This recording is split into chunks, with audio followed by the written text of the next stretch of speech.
Hello everyone, it's Becca from BEKAHBOOKSANDBUJO. Today we are talking about all of the books I have hauled and unhauled in March.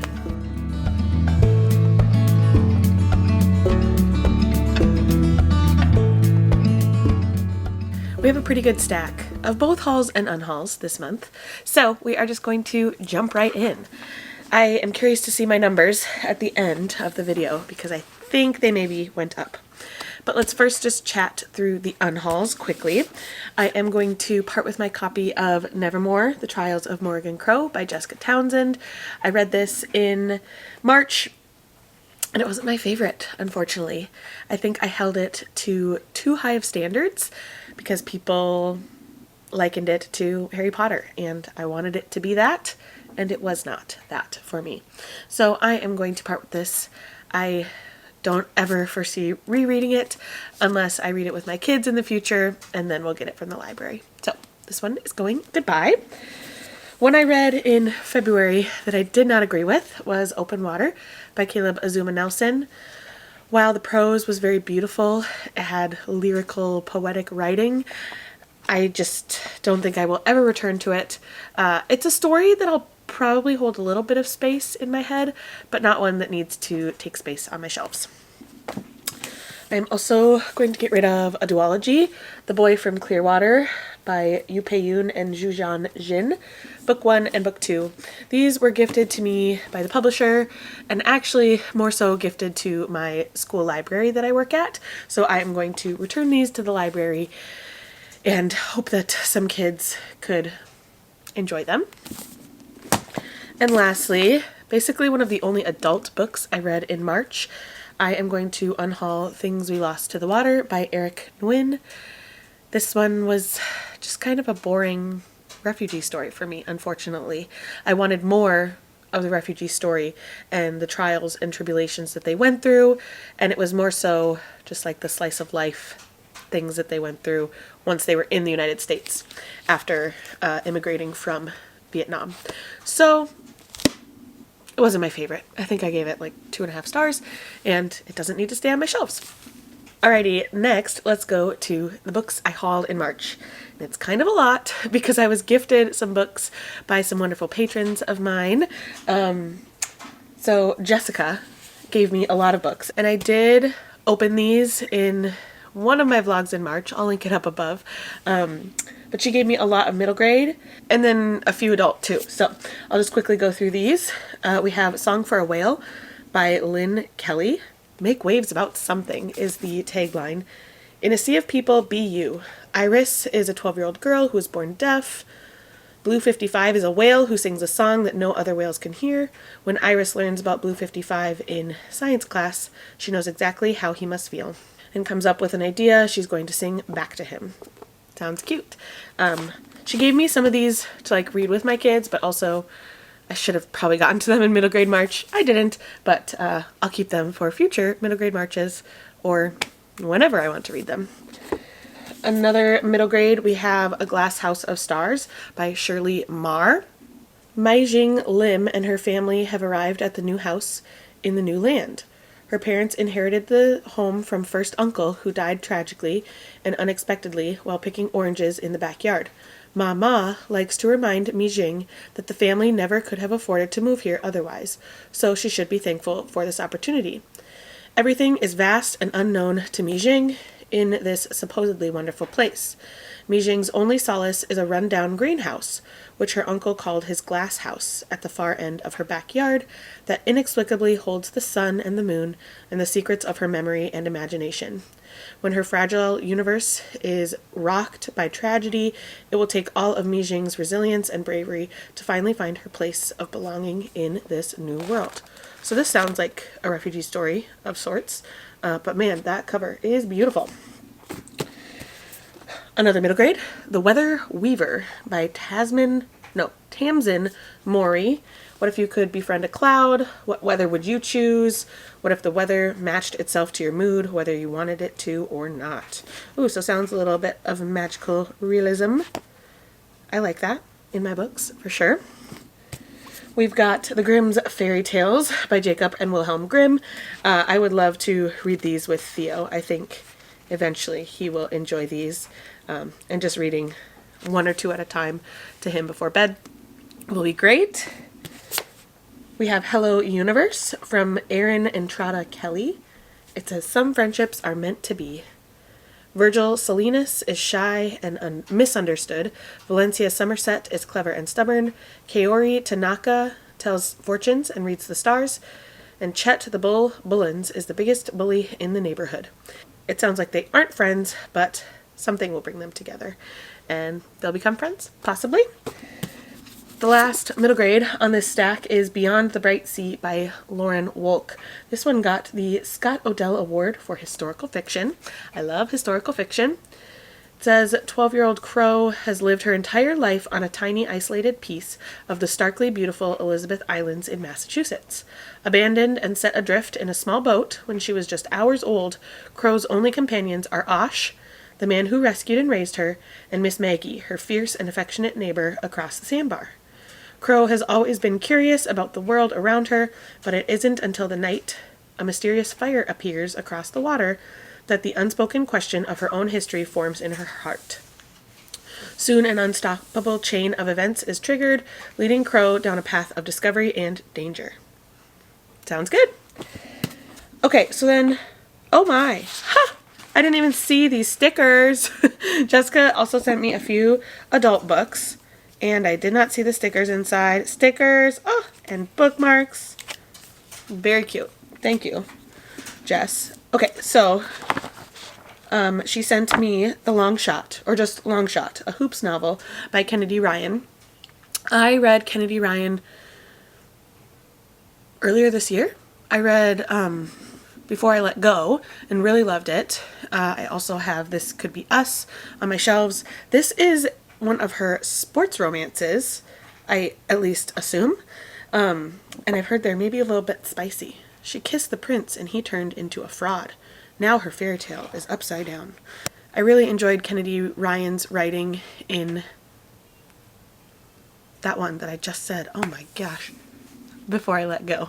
Pregnancy brain is getting to me. So I think I will enjoy this. She also spoiled me and sent me the second in the Mina Lima editions of Harry Potter. These are gorgeous. They have beautiful illustrations and like little tip outs and stuff. See that? If it won't focus on my face. Here's the burrow. So lots of things to interactively read this series. I read the first one last year, maybe, and want to continue on with the series in this way. And lastly, Jess sent me James by Percival Everett, which is a retelling of Huckleberry Finn, but from the perspective of James. Oh my gosh, I have to look inside these books. There's tabs inside of this one. Didn't even know. Thanks again, Jess. I don't think there's anything in this one. No.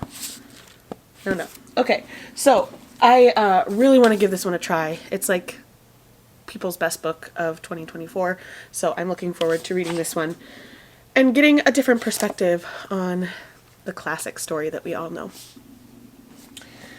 I also was gifted Wild Love by Elsie Silver from Michelle. She has her own channel, Michelle Lynn Reads. I will leave her channel linked down below.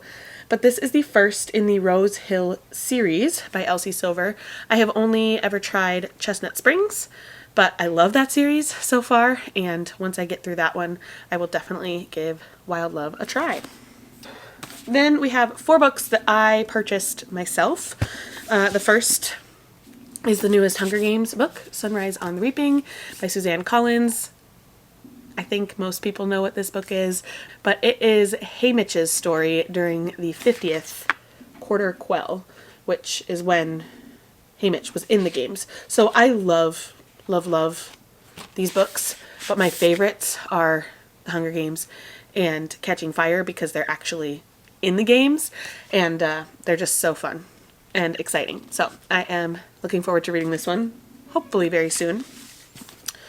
I went to a thrift store in March and found Rain Rain by Anne M. Martin. This is a middle grade, so I figured I should get it. and it is about a young girl who is obsessed with homonyms and with prime numbers, I think. She's thrilled that her own name is a homonym. Her name is Rose, but then she also purposely gives her dog Rain a name with two homonyms. Rain, R-E-I-G-N, and R-E-I-N. When a storm hits their rural town, rivers overflow, roads are flooded, and Rain goes missing. Rose's father shouldn't have let Rain out. Now Rose has to find her dog, even if it means leaving her routines and safe places to search. I've heard really good things about this book from Michelle and Reads, and also Krista from Books and Jams. So, looking forward to trying this one. Maybe I'll have to wait until next March. Or before. And then lastly, I just have my Book of the Month books. So my actual March choice was Wild Dark Shore by Charlotte McConaughey. This sounds a little eerie and creepy. There is a tiny island not far from Antarctica where a family lives, and one day a woman washes up on shore and things happen. I don't know. Sounds really interesting and good. I hope it's not too slow for me, but I think I could like it. And then, because March was the Lolly month, or when they announced who won the Book of the Year award from Book of the Month, they also gave 5 options for a free book, 5 that were finalists for the Lolly. I owned 4 out of the 5, so I just went with the one I didn't own, because why not get a free book? So I got Phantasma by Kaylee Smith. I'm not sure if I will like this one. It's a fantasy romance, which I have dipped my toes into, but I don't know. It says Phantasma only has 2 rules: stay alive and don't fall in love. I feel like I heard it's a Phantom of the Opera retelling, but maybe that's not true. When Ophelia discovers her mother brutally murdered, there is no time to grieve. She has inherited the family's fearsome magic and enormous debt. Circumstances go from dire to deadly. However, when Ophelia's sister decides to pay off the loan by entering Phantasma, a competition where contestants rarely escape alive, and the victor is granted a single wish. The only way for Ophelia to save her sister is to win. But Phantasma is a cursed manor, full of twisting corridors and lavish ballrooms staffed by enticing demons and fatal temptations. And Ophelia must conquer all 9 floors to succeed, if her fears don't overtake her first. Okay, I'm not getting the Phantom of the Opera stuff, but I do think that, like, the trials and getting through, like, levels of a game sounds intriguing. So, I will definitely give it a try. Alrighty. So, I think that is all we have hauled and unhauled. Now let's go to my favorite part of the video, where we talk numbers and stats and stuff, because I am a numbers nerd. If you were counting, we hauled 14 books this month, and we unhauled 5, which definitely means we took in more than we got rid of. And I am not mad about it, because they were books that were gifted to me, and I am so grateful to those people for sending me books. But that just means I need to read a little bit more from my shelves, I think. In March, I definitely read more library books than books on my shelf. I think that was because I don't own as many middle grade, but that's okay. And now, let's check up on that TBR. So I'll put a little graphic up here, but at the end of March, I had 199 books on my physical TBR, which that went up from 191 in February. So we have a positive 8 there. My Kindle TBR stayed the same with 49 books, and my borrowed TBR went way down. At the end of February, it was 18, and now at the end of March, it is 13. That's because I read a bunch of books, middle grade and YA, that were lent to me from a friend who is an 8th grader. So it made sense that she lent me those age demographic of books. So with the 199, 49, and 13, my total TBR is at 261 books, which did go up by 3 books from February. I was at 258, and now I'm at 261. I have a lot of hopes in April to read more of my physical TBR, so I'm hoping that that number can go down. However, going up by 3 is not terrible. At least it's not like an astronomical amount, going up by like 30 or something crazy like that. So I am happy with these numbers and looking forward to seeing what we can do in the next month of reading. Let me know if you have read any of the books, either that I hauled or unhauled in March, and tell me what you thought of them. Did you like them? Did you not? Which ones should I start with that I hauled? It would be great, as always, to have some bookish conversation with you down below in the comments. Thank you so much for watching, and I will see you in another video very soon. Bye.